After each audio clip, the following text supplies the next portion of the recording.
In today's video, I'll be introducing the art of game development to you, and we'll be covering what game dev is, various aspects of game dev, various roles in game dev, softwares that you would need, and finally, we'll talk about the series where I'll be educating you about C# and Unity concepts that you will need to make your game ideas into reality. Now let's move on and talk about what game development is. In its core, game development is the art of creating game, and it contains the process of designing, developing, testing, and releasing the produced game. There are a lot of aspects that needs to be thought of when creating a game, like game art, sound design, game mechanics, level design, storyboarding, and many more. But the primary and the most important aspect that you as a game developer need to pay attention to is to make sure that your games are engaging and fun to play. Unlike movies and TV shows, which are passive entertainment, game requires people to actively engage with the game's content. And if your game is not engaging, it is no good. Now, the team that you will require to develop a game can be of any size, from a single person to a whole development studio with hundreds of employees. The only difference that it will make is that if you're doing it alone, you will be wearing a lot of hats, and you will need to learn all the aspects of game development, which will take quite a lot of time to get a hang of. While if you are working with a larger team, the workload will be divided between your team based on your team members' specialties. This will in turn result into you producing the game faster. Also, because your team members are specialists in their field, you might produce a better quality game, as sometimes, even though you try to be the king of artists or emperor of code, you are not. And all you know is how to open your softwares, and there is no shame in that, as everyone started there. Now with that done, let's talk about the various sections of game development. If you are working in a team, to get involved in the game development process, you don't need to know how to write code. You can get involved in other roles like as a game designer, game artist, level designer, sound engineer, or maybe even a tester. Now, let's talk about each of these roles and what they do in the development process. First are the game designers. The key role of a game designer is to come up with and think over the rules that will govern your game and will make your game fun to play.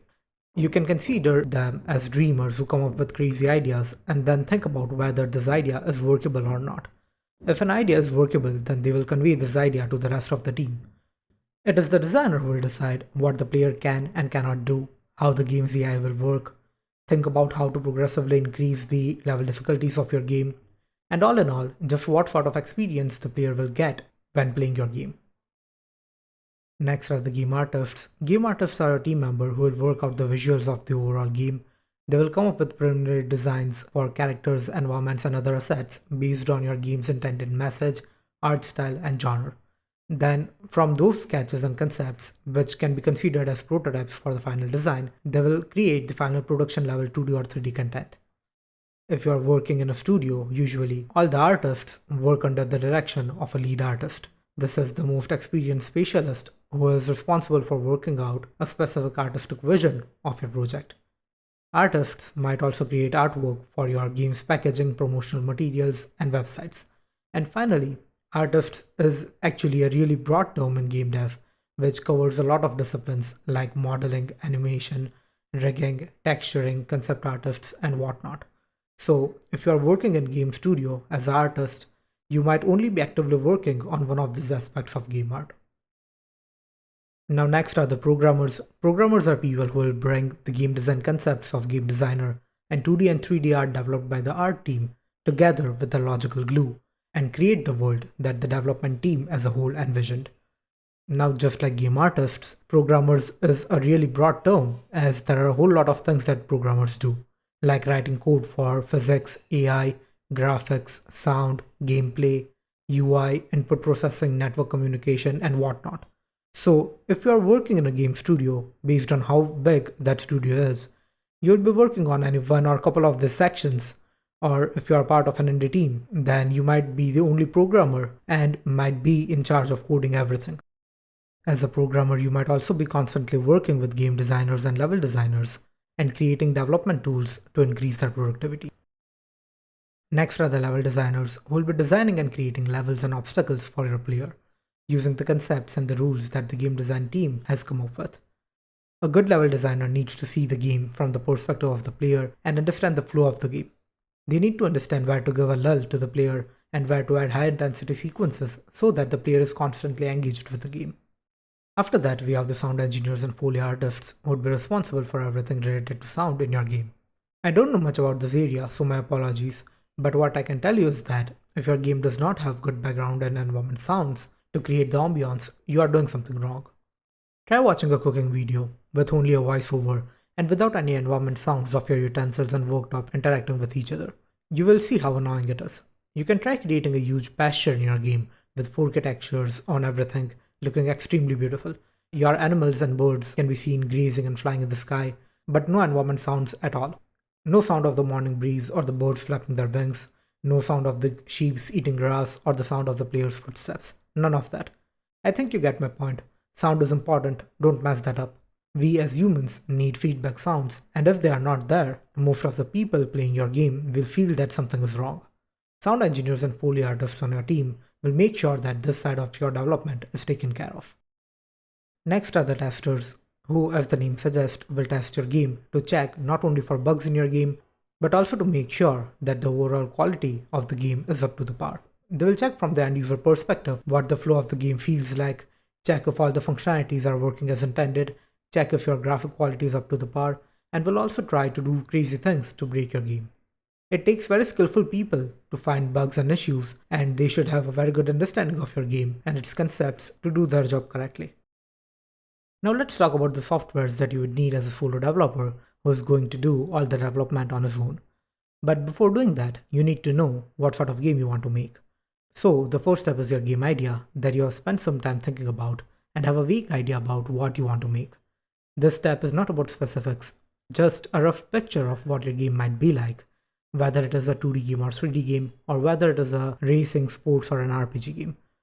You don't need to know clearly how you are going to accomplish this crazy idea. All you need to do is think about these crazy ideas and think about whether these ideas would be fun to play or not.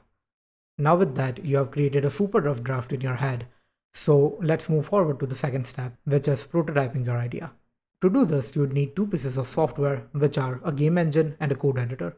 Now, as you are watching this video, I would take it as you are all complete beginners to programming and game development. So let me give you a small overview on both of this. Game engines are softwares using which you will create your games. Basically what you would be doing is bringing all your 3D and 2D assets, that is your models, sprites, animations, etc. Then all your sounds and visual effects, your storyline, and your game logic and mechanics that you have implemented in your code, and piecing them all together in form of your game using the game engine. The advantage of using a game engine rather than coding all the necessary functionalities needed for 3D and 2D rendering, user inputs, physics, lighting, collisions, etc. from scratch is that game engines contain all these functionalities by default that will help you streamline your game development. Now there is a crazy amount of game engines in the market, but there are a couple that have good reputation like Unity, Unreal, and Godot. Godot is completely open source and free, while Unity and Unreal are free to use and create stuff with if you are a hobbyist. But once you start earning a certain amount of money using them, you will either have to buy their professional version or pay a certain percentage royalty.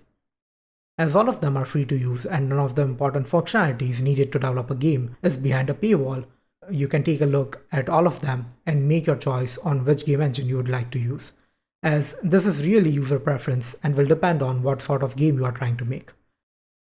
Next is the code editor, and to that I would say Visual Studio Code. There are other options like Sublime Text and the huge community version of Visual Studio, which you can try if you want. But for me, VS Code is the perfect combination of relatively lightweight and having powerful extensions. With these two pieces of software, you would be able to start prototyping your game idea. Now some of you would be like, yo VP, what about the 3D models and 2D sprites? Don't you need them to prototype? To which I would say it depends. If you are just testing your design ideas, then the game engine will allow you to create primary shapes like cubes and spheres directly inside the game engines, which you can use to box in your level and try your ideas without the need to create high definition models each time you want to test a design idea. After you test your design idea and think that it's good, then you can work on the 2D sprites and 3D models with the right dimension and quality that you need for your game. So now let's talk about which softwares you would use to create 2D sprites and 3D models. For 2D sprites, you have to ask yourself the question again of what sort of game you are trying to make.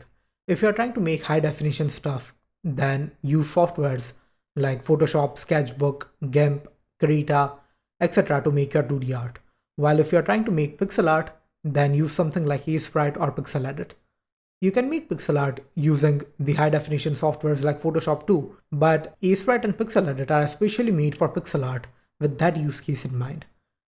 Now let's move on to the software that you will use to create 3D models and everything related to 3D modeling like rigging, animation, texturing, etc.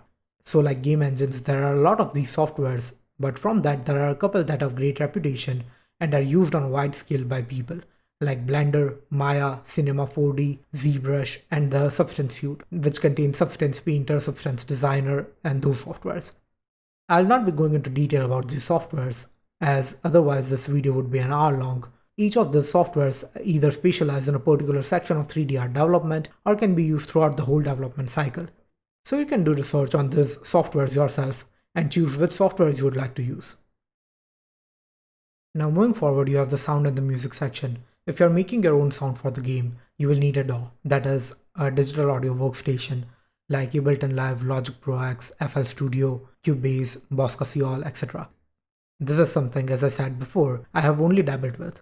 So if any one of you is more knowledgeable about this topic, I would really appreciate it if you share your thoughts in the comment section and help everyone out. With that, I hope that I've covered everything regarding the softwares that you would need to get into game development, and if I missed anything, again, do mention it in the comments below and help everyone out. Now with that done, I need to make some points clear.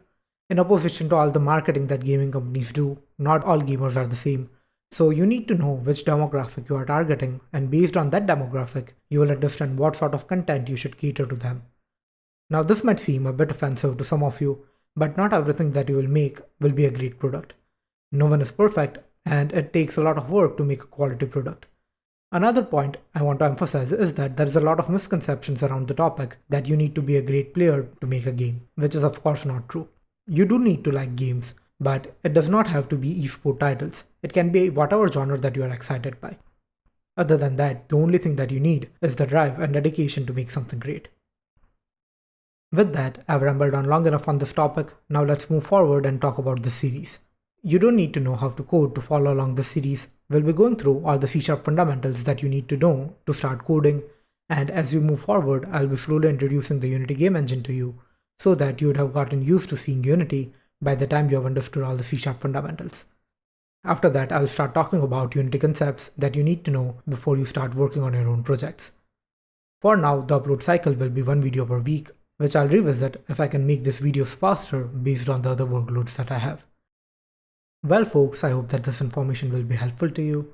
Hit that like button and subscribe to the channel if you like the content. Do comment below if you have any doubts or if you just want to share your thoughts. And if you see someone struggling down in the comment section, do try and help them. Goodbye for now. This is your host VP signing off.